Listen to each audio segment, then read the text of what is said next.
السلام علیکم ورحمۃ اللہ وبرکاتہ۔ کتاب و حکمت یوٹیوب چینل پر آپ سے مخاطب ہے پروفیسر قاری عبدالمنان زیکم۔ آج آپ کے سامنے یہ قرآن مجید کا جو ہے یہ 16واں پارہ ہے اور سورہ الکہف ہے۔ آیت نمبر جو ہے 106 سے لے کر 110 تک یہ 5 آیات میں آپ کے سامنے تلاوت کروں گا، پھر ان کا ترجمہ عرض کروں گا۔ اعوذ باللہ من الشیطان الرجیم، بسم اللہ الرحمن الرحیم۔ ذالک جزاؤہم جہنم بما کفروا واتخذوا آیاتی ورسلی ہزوا ان الذین آمنوا وعملوا الصالحات کانت لهم جنات الفردوس نزلا خالدین فیہا لا یبغون عنہا حولا قل لو كان البحر مدادا لكلمات ربي لنفد البحر قبل أن تنفد كلمات ربي ولو جئنا بمثله مددا قل إنما أنا بشر مثلكم يوحى إلي أنما إلهكم إله واحد فمن كان يرجو لقاء ربه فليعمل عملا صالحا ولا يشرك بعبادة ربه أحدا۔ اب ترجمہ سماعت فرمائیں۔ ذالک جزاؤہم جہنم، یہ ہے ان کا بدلہ جہنم ہے، بما کفروا، جو انہوں نے کفر کیا ہے، واتخذوا آیاتی ورسلی ہزوا، میرے ساتھ، میرے آیات کے ساتھ اور میرے رسولوں کے ساتھ انہوں نے مذاق کیا ہے۔ ان الذین آمنوا وعملوا الصالحات، بے شک وہ لوگ جو ایمان لائے اور اچھے اعمال کیے، کانت لہم جنات الفردوس نزلا، ان کے لیے مہمان نوازی ہے جنت الفردوس میں، جنت الفردوس ٹھنڈی چھاؤں میں، خالدین فیہا، وہ ہمیشہ رہیں گے اس میں، لا یبغون عنہا حولا، وہ اس سے جگہ کو بدلنا نہیں چاہیں گے، یعنی اتنا سکون ہوگا وہ یہ نہیں چاہیں گے کہ یہ جگہ ہم تبدیل کریں۔ قل لو کان البحر مدادا، فرمایا کہ اگر یہ جو سمندر ہے سیاہی بن جائے، لکلمات ربی، اپنے رب کے کلمات کو لکھنے کے لیے، لنفد البحر، فرمایا یہ سمندر خشک ہو جائے، یہ پانی ختم ہو جائے، قبل ان تنفد کلمات ربی، اس سے پہلے کہ اللہ کے کلمات باقی ہیں، ولو جئنا بمثلہ مددا، فرمایا اس کے برابر دوبارہ پھر پانی آ جائے سمندروں کا اور وہ سیاہی بن جائے تو اللہ کے کلمات وہ نہیں مکمل لکھ سکتے۔ اللہ کی اتنی تعریف ہے۔ قل انما انا بشر مثلکم، فرمایا کہہ دے کہ میں انسان ہوں، آدمی ہوں تمہارے جیسا،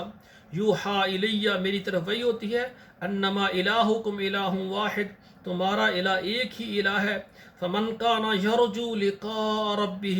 فرمایا جو امید رکھتا ہے اپنے رب سے ملاقات کی، فلیعمل عملا صالحا، اس کو چاہیے کہ اچھے اعمال کرے، ولا یشرک بعبادت ربہ احدا، اور اس کو چاہیے کہ اپنی رب کی عبادت کرنے میں کسی کو شریک نہ ٹھہرائے۔ تو الحمدللہ اللہ کی مہربانی سے آج جو سورہ کہف ہے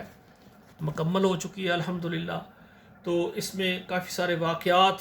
اللہ ذوالجلال نے اس صورت میں بیان فرمائے ہیں، تو میری گزارش ہے کہ یہ خود بھی پڑھیں، بچوں کو بھی پڑھائیں، اور اسی طرح سامعین کرام آپ سے خوشخبری کی بات کرنے جا رہا ہوں۔ اللہ کی مہربانی سے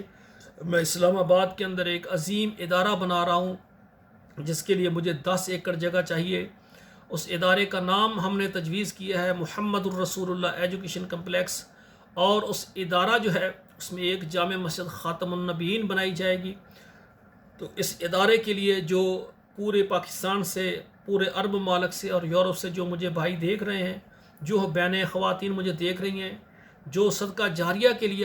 اپنے والدین کے لیے کوئی عظیم کام کرنا چاہیں، تو وہ اس ادارے کو 5 مرلے، 10 مرلے اور 20 مرلے، 1 ایکڑ 2 ایکڑ جگہ لے کر وقف کریں، اس کو دیں، تاکہ یہ ادارہ جو ہے بہت عظیم کام کرے گا۔ اس میں سکول کی تعلیم ہوگی، اس میں یعنی دین کی تعلیم ہوگی، ہم چاہتے ہیں اس میں ترجمے کی کلاس ہو، اس میں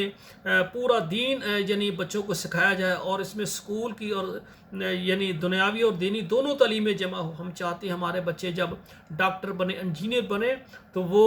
دنیاوی تعلیم کے ساتھ ساتھ ان کے پاس دین کی اور قرآن کا ترجمہ مکمل ان کو ازبر ہو، تاکہ وہ نماز پڑھنے والے، اللہ سے ڈرنے والے، نماز جنازہ اور دعائیں ان کو آتی ہوں، تاکہ وہ اپنے والدین کا احترام کریں، اساتذہ کا احترام کریں، اور اللہ اور اس کے نبی کے ساتھ وفا کریں اور ملک پاکستان کے ساتھ وفا کریں، تو یہ تب ہوگا کہ جب ہم ان کو دنیاوی تعلیم کے ساتھ ساتھ دینی تعلیم بھی دیں گے، اور اسی طرح اس ادارے کے اندر سے انشاءاللہ تعالی ہم ایک تبلیغی یعنی بھائی تیار کریں گے، جن میں علماء کی زیر سرپرستی، جن کے پاس قرآن اور حدیث ہوگا، وہ لے کر محلے میں، گھروں میں، گلیوں میں، بازاروں میں، ہر گھر تک پہنچ کر ان کو ہم یعنی قرآن کی دعوت دیں گے، اللہ کا دین سکھائیں گے، کلمہ سکھائیں گے، ان کو وضو سکھائیں گے، ان کو طہارت سکھائیں گے، ان کو شرک سے بچائیں گے، ان کو بدعات سے بچائیں گے، ان کو توحید سکھائیں گے۔ یہ کب ہوگا کہ ہمارے لیے ایک پلیٹ فارم، جب انشاءاللہ ایک ادارہ میں بناؤں گا اسلام آباد میں، پھر انشاءاللہ 100 ادارہ میں بھائی تیار کروں گا پورے اسلام آباد سے، وہ 100 ادارہ اور تیار کریں گے، اور پھر 100 ادارہ جو ہے راولپنڈی میں تیار کریں گے۔ تو اس طرح سے انشاءاللہ میرا یہ ذہن ہے کہ ہم منظم طریقے کے ساتھ بچوں کو دین کی اور دنیا کی دونوں تعلیمیں دیں۔ ربنا آتنا فی الدنیا حسنہ وفی الآخرۃ حسنہ وقنا عذاب النار۔ تو بھائیو، جو بھی حضرات و خواتین پوری دنیا سے مجھے دیکھ رہے ہیں، اس ادارے کے لیے جو بھی چاہیں وہ میرے ساتھ ضرور رابطہ کریں۔ انشاءاللہ ہم مل کر جو اللہ کے دین کی خدمت کریں گے، جب اللہ کے پاس جائیں گے تو وہ ہمارے لیے وہ ذریعہ نجات اور صدقہ جاریہ ثابت ہوں گے۔ والسلام علیکم ورحمۃ اللہ وبرکاتہ۔